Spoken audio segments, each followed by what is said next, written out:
this for my bread. I'm proper proud of it. But yeah, anyways, this has been fermenting at room temperature about 18 degrees or so, maybe 19, for 12 hours. So you can see how it looks. So when you do such a slow fermentation, it doesn't rise as much. It's a bit more moderate, I guess, just because it's going quite cold. But yeah, you can see it's coming kind of off the sides. Let's get these out. I'm gonna be honest, sometimes when you're making bread, you can be a bit busy, and that's okay. Only did 2 sets of stretch and fold for this. I skipped all of the coil folds because last night I was tired, so this got mixed at about 7 p.m. When the timers went for the coil folds, I was like, no, not doing that. Looks all right to me. I like to wet this a little bit, just for it to be less of a pain. And I'll wet my fingers a little bit as well. So this is not particularly sticky though, but it does have a decent amount of rye in it, so it can get a little bit on the sticky side, and it's been a long fermentation.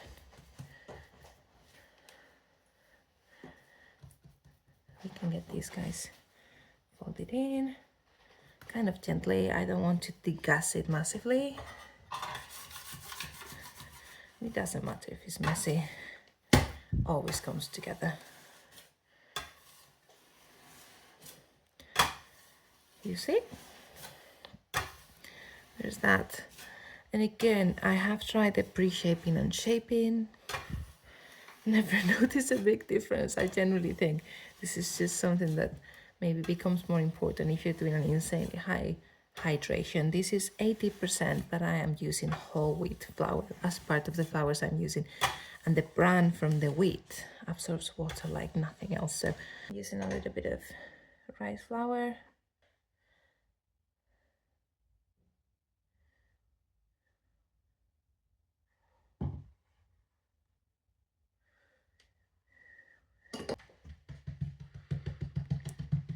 And you can immediately feel how it absorbs it. And can you see these kind of bubbles that form on the surfaces? Also a good sign. I like to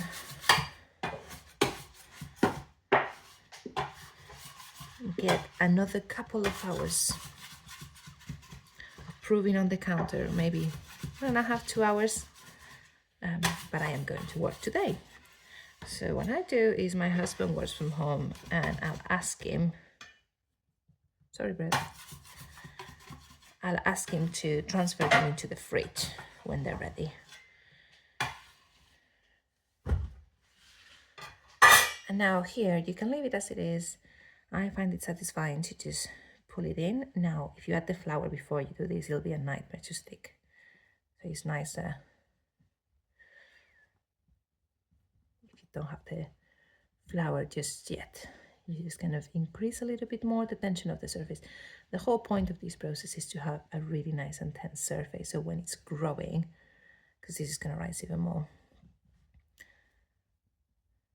it's then nice and tense on the surface, which will help it rise in the oven later on. But to me, that's looking good. After that, I add a bit more flour to it. Again, I'm using gluten-free flour, so in this case, I like to use thin rice flour. And there's that. So this is a 600-gram loaf, which is a bit bigger than what usually people make, but I find it works really well for this pattern. So when it rises, it'll get an even higher up here, and it still fits within my Dutch oven. So that's kind of like, a little bit more bread for the same effort. So there you go. This is going to be proving now. And putting this on top.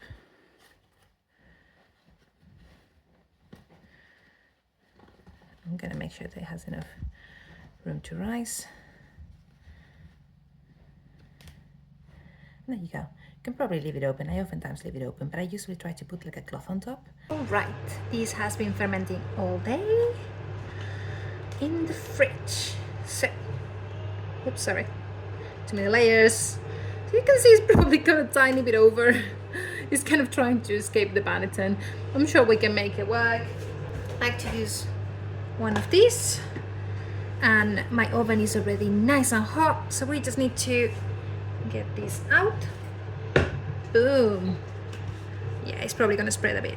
It'll be fine. I'm going to do very small wheat stock on one side,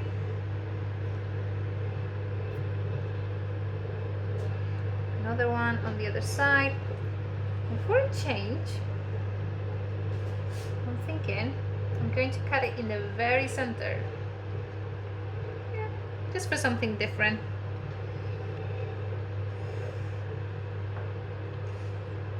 Nice and deep.